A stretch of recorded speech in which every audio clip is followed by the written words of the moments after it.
In the final segment of our year-long series celebrating WGN TV's 75th anniversary, we're looking back at the Chicago icons who taught millions how to watch the movies and the important role Channel 9 played in their history. You bet. WGN's Mike Lowe reviews how WGN shaped Siskel and Ebert at the movies.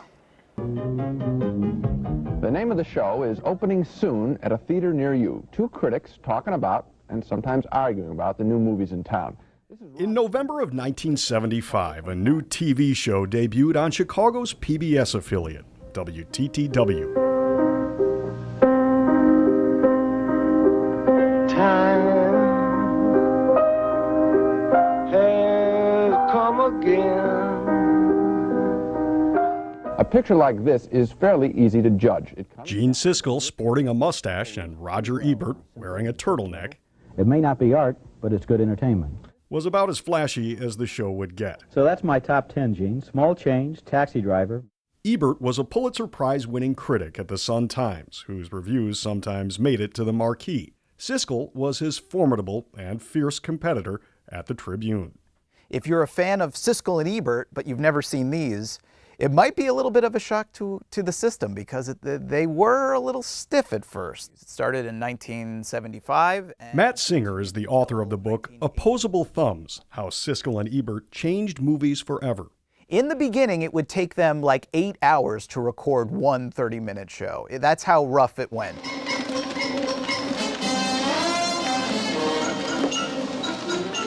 Soon the show found its footing and would be rebranded as Sneak Previews. Each show ended with a simple suggestion, a yes or a no from each critic. Both Gene and I like it, and that's why it says yes next to both of our names. We recommend you see this movie. And one canine. Each of us picks the week's worst movies. That's right, Gene, and my dog this week is a fish called Piranha. Joe Antello, a Tribune Company executive searching for new programs, sat down to watch the show with his wife, who suggested that he try to lure the combative critics to commercial TV. And it just ignited Joe's imagination, and the next thing we knew, Roger and Gene were being courted and had signed a contract to move to commercial TV, which was a major, major move on their part. In 1982, the show moved its production to WGN. I don't know. Fly casual. Well, you could probably guess what movie that scene is from. Yes, it's Return of the Jedi. Nancy De Los Santos became the producer. At one point, they asked me to go out to lunch, and I thought it was my goodbye lunch with them.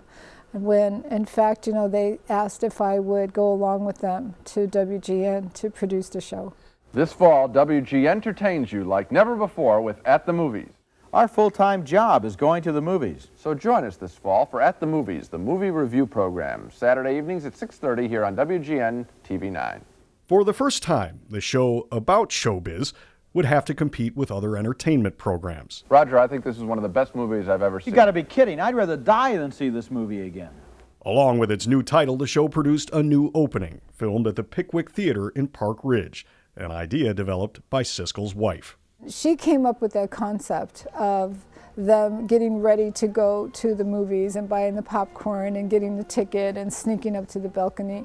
There's sort of this quality of you're eavesdropping on these two guys having this conversation, which is part of the essential allure of Siskel and Ebert in all its forms. It's like going to the movies with the two most educated, most passionate, most fun people to go to the movies with, and you have a seat next to them in the balcony. The balcony was actually a set in WGN's Studio 3. Roger just walked in one day and says, "I got it." Where Roger Ebert found a stroke of genius in a simple gesture. Thumbs up, thumbs down, the most famous thumbs in the universe, as far as I'm concerned, was created here at WGN. 2 votes, thumbs down. Another agreement, though, 2 thumbs up for FX, and an FX is the only double thumber on this show, right? That's right. The only 2-thumber upper, if you will. There's something beautiful about the phrase 2 thumbs up. It's 3 words, and you put an exclamation on the end of it, and you can stick it on a movie poster, in a trailer. It became the trademark of the show, a clear and concise verdict at the end of each review. I'm giving this movie thumbs up as a comedy. I think you totally missed the point, and I don't know why you missed the point, because I was sitting 4 people away from you in the theater. Yes. And I haven't heard you laugh harder in the last 2 years at a movie. This is, I think, a classic Hollywood movie. Not every idea was perfect. One was putrid. Oh, yes, he's back this week. Aroma, the educated skunk, helping to sniff out the week's worst movie. Just had his first bath of his whole lifetime. Isn't that sweet? Yeah, I wish the cushions he was sitting on after what he did last week had a bath. In the end, the show didn't need shtick. The 2 argumentative, intellectual, and entertaining critics were more than enough, like in this review of Rocky IV. Now, this may surprise you, but I really like Rocky IV a lot. That does surprise me. This movie is absolutely formula, it is predictable, it is uninspired, and it is not exciting. Tell me, is Ivan Drago a good villain or a bad villain? Let me answer that one first. He's a moderately interesting villain, but let me ask you an even better question. Thank you. The show would not have worked without both of them. Siskel and Ebert were intense rivals who became an inseparable pair. I don't think it's possible to make a movie this bad by accident. It really was that magical chemistry that they had together.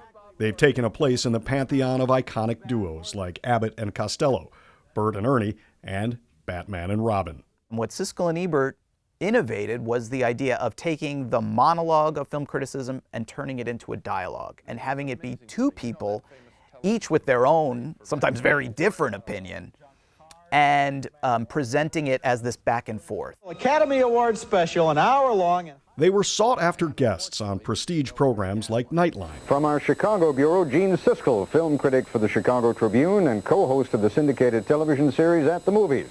And entertainment institutions like The Tonight Show.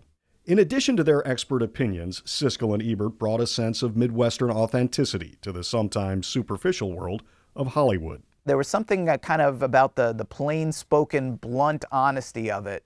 It's hard for me to remember a film that made me quite so sad as this one, and yet it's a joy to watch it. I always thought of as kind of a little Midwestern about it. In sharing their wit and wisdom, their discussions and disagreements, and ultimately their love of film, they became as famous as the stars they reviewed. There will never be another Roger Ebert and Gene Siskel, no matter what anybody tries to create. They were just so witty. They really were hilarious. Yeah, the 2 remained a powerhouse pairing until Gene Siskel died of brain cancer in 1999. He was just 53 years old at the time. Ebert continued the show with guest hosts and eventually fellow Sun-Times critic Richard Roeper. Ebert wrote movie reviews until his death from complications with cancer in 2013. He was 70. Mike spent the year putting together a number of pieces to celebrate WGN's 75th anniversary, and they are all excellent. You can find all of his stories and more highlights from 75 years on WGNTV.com.